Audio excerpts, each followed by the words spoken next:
melhor forma. Yung araw nga ay may magpapa-home service na naman sa atin. Sabi nung may kanya, yung motor niya daw ay nag-error 12 daw. Hindi na nila madala dito, kaya ako na lang yung pupunta sa kanila. Pupunta nga pala ako dun sa Etchage, sa may Pangal. Aga dun nga pala yung may kanya. Sobrang layo nga ng bahay nila, kaya nga dadayuin ko na lang. Kasi kawawa naman pag tinulak nila yung motor papunta dito sa shop. Tinggo nga dito sa tulay ng Etchage, may mga nakaharang nga dito. Ewan ko nga kung bakit may nakaharang doon. Ano ba yun? 3 oras na nga akong bumabiyahe pero hindi pa rin ako nakakarating dun sa kanila. Sobrang layo nga nung bahay nila. Hindi ko alam kung tama pa ba tong dinadaanan ko. Isingilin ko nga ng malaki tong may kanya sa sobrang layo nung bahay nila. Kasi nga yung gasolina ko, lugi na ako sa'yo.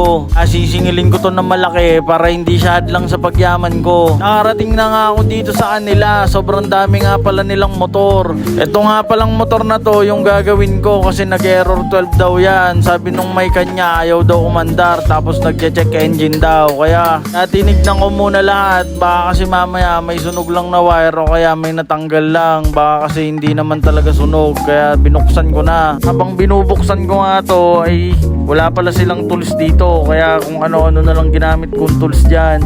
Di kasi ako nagdala kasi akala ko kumpleto silang tools. Dami nga rin pala nilang motor dito. Yan nga sila yung mga nagpagawa sa akin. Pa-vape lang sila dyan. Nanonood sila kung anong gagawin sa motor nila. Pagkalas ko nga nung sakit na to, nakita ko na kagad yun. Meron ngang nangingitim.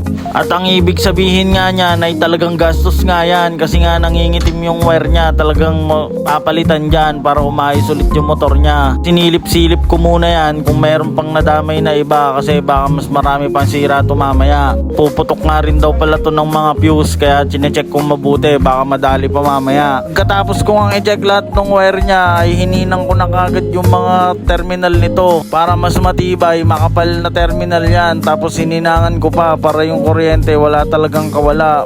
Hirap kasi yung ipit-ipit lang. Yung dati kasing gumawa, nakaipit lang yung terminal. Kaya lumuwag tapos umalog. Kaya yan, nangitim, uminit. Talagang grabe nga yung nood nila dyan. Talagang tinitignan nila kung tama yung ginagawa ko. Kasi sureball yung mga yan. Ayaw nilang magkamali yung ginagawang motor nila. Kasi gusto nila malinis at maayos yung motor nila. Hindi nga rin basta-basta yung magkabit ng mga terminal na to. Kasi hindi pwedeng hindi ka nakangawi. Kasi kapag hindi ka nakangawi, hindi maigpit yan. Yung taga-video nga dito, hindi naman pang vlog yung ginagawa niyang video, pang montage naman to. Anong gagawin ko ngayon pag i-edit dito? Ano ko ngayon i-edit tong mga video na to? Parang montage naman yung ginagawa ko. Pala si Mark, taga San Agustin pa yan, dumayo dito para lang magsugal. Kasing mga 10 times. Kaka 10 times niya, bumili siya ng Aerox na bago kasi sobrang yaman niya na ngayon. Na nga, ilang oras na nga akong gumagawa dito at sobrang tagal nga ayusin talaga tong sakit na to. Sakit lang naman pero kahirap ayusin.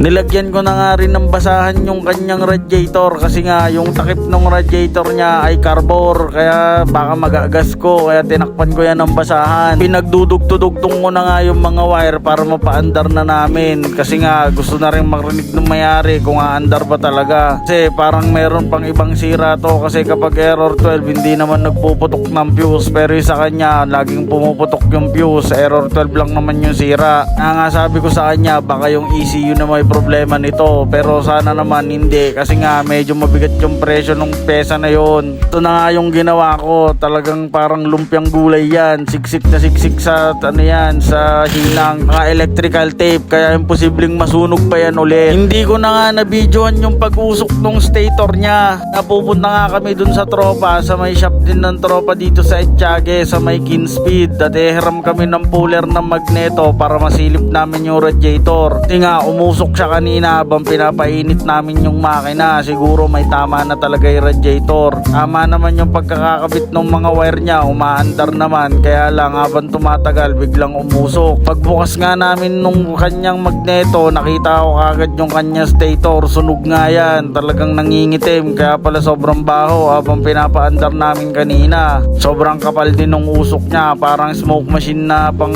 taboy ng lamok.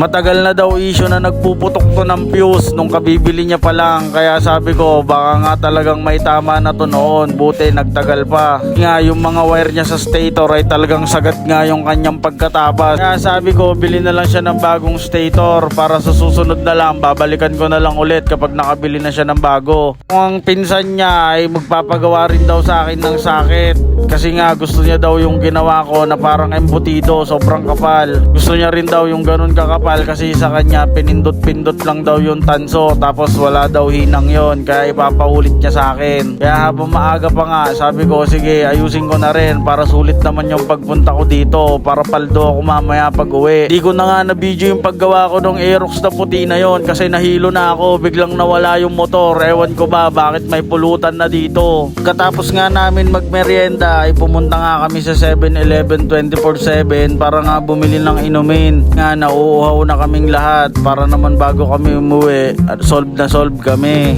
Bumili na nga kami ng aming inumin at ito nga yung napili ko, lemon yan. Masarap yung flavor niya, lemon. Total melhor forma.